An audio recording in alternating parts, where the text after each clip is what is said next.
What's up, everybody? It's Luke James, not the singer. If you're looking to get your music reviewed, you can hit up this email. That's right here. But today, you are tuned in to another episode of The Rundown, where I give you some very brief and casual opinions. And this time around, there are a lot of projects that I actually thought I was going to do full reviews for, but then I just got swamped because every Friday, you know what it's like, man. We've been getting dumped on with records like crazy. So I'm going to just jump right into this first one because it was highly anticipated, got a ton of requests for this review, and of course I'm talking about Nyck Knight and Kirk Knight's project called Nyck Knight. Now with this project, I didn't go into it too excited because I have heard solo work from these two, and I thought it was decent, but nothing overly great, and I really feel the same way about this project. I think if you like that boom bap style, the more traditional hip hop, you'll certainly love this because the beats have thick drums, you're getting some nice sample work and some nice bars as well. But there really isn't much here as far as interesting concepts, content, or a unique sound. I will give Nyck Knight a lot of credit because I think he stole the show as far as the bars went. He really had some crazy rhyme schemes and flows on this one. And one thing I also have to give props to is the chemistry between these two. I think the way that they bounce off of each other throughout this project is really dope, especially on Audiopium, where they're joined by the whole Pro Era camp, or maybe not all of them. I can't keep track of how many of them there are, but there's a bunch of people on this song, and it really does keep your interest because they're all coming with different styles. But all that said, I would give this one a 3 out of 5, which means it's good, but not really anything that I would go out of my way to recommend to people. Again, if you like boom bap and traditional hip hop, then definitely check this out. Now up next, we're going to talk about the AAP Mob's Cozy Tapes Volume 2 called Too Cozy. And goddammit, I was going to do a full review for this one, but this shit was just so boring. I started taking notes and I really just didn't have a whole lot to say. As far as the production goes, you do get some nice bangers, so if that's all you want, you'll certainly be able to work with this. But even the beats themselves are just very bland, boring, and one-dimensional. There aren't a lot of interesting instruments on here, not a lot of unique beat switch-ups or layers. It really does sound like some low-tier trap production a lot of the time. So beat-wise, it ain't that good. Bar-wise, I didn't find these guys had a lot of chemistry with each other, even though they are supposed to be this super group. And you are going to get some terrible bars on this thing, man.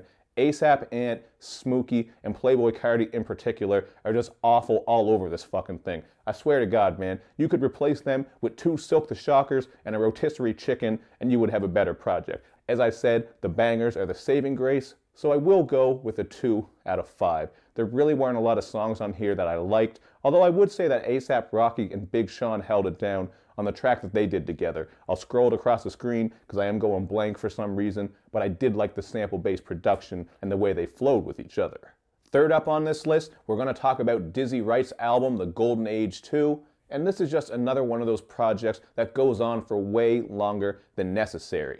I didn't really think there was much here that was trash, but overall everything just felt so average. I don't find that Dizzy Wright has an overly distinct sound, although I do appreciate some of the content on here about the love he has for his family, the love he has for Las Vegas, and even a little bit of social commentary sprinkled throughout, but this wasn't a project where I was blown away by the bars or the rhyme schemes at all. Really, it's the same thing with the production. I like some of the more smooth and jazzy styles that we got on here with the beats. But I don't know, man. I was bored a couple tracks into this. It took me a couple of listens to make it all the way through, and I damn sure didn't want to go back to it. So I'm going to go with a 2.5 out of 5. I don't think this is really, really bad, but goddamn, this shit was just bland and boring to me. There wasn't anything that really held my attention, but maybe check it out for yourself if you're a fan of Dizzy Wright, because he's basically doing the same shit that he always does. I just think if you took this track listing and maybe cut it in half, you would have been left with a much better project. And to be honest with you, that's how I feel about this next album I'm going to discuss, called The Truth Part 3.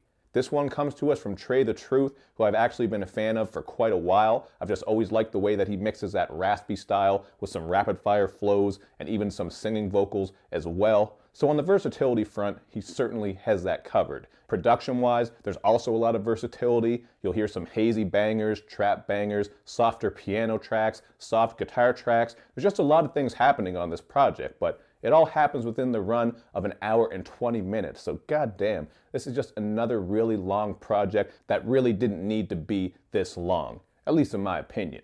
However, there are still some really nice moments on here. He has a really smooth reminisce joint where he's looking back at the past and just some of the things he experienced when he was growing up. And of course, that mega posse cut I'm on is All Out Flames. He got goddamn everybody on this thing. I'm not going to list them all off because I swear to God, it's got to be like 20 people. But I did like to hear Mark Morrison on there. Classic, man. I mean, come on. He gave us You Lied to Me.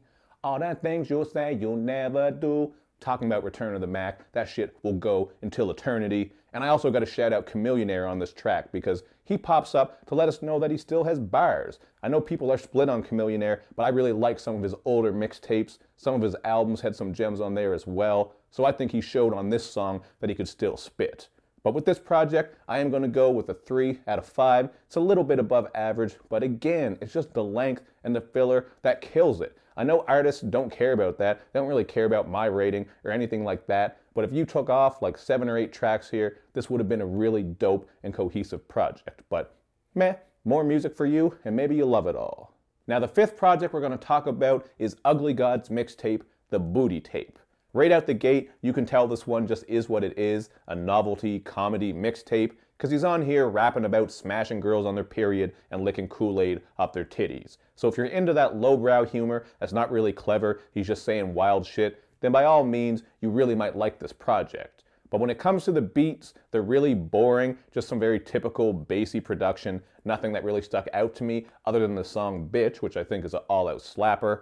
And bar-wise, as I said, he's just coming with this comedic shit, but you're not going to get much in the way of great flows, rhyme schemes, or anything that good when it comes to the realm of rapping and lyrical ability. This really just is a goofy project. There are a lot of horrible lines on this, including Wiz Khalifa on No Lies, where he says, clear my throat for this gem, he says, eyes low, it might look like I'm Korean, diamond chain, it look like somebody peeing.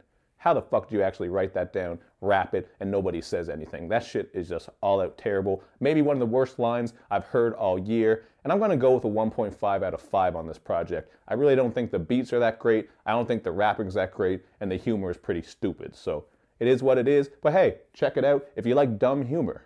And lastly, I'm going to speak on this Ace Hood project called Trust the Process very briefly. Ace Hood to me has long been one of these rappers who never seems to be able to separate himself from the pack, but he's always pretty solid, and that's really the same thing that you're going to get here.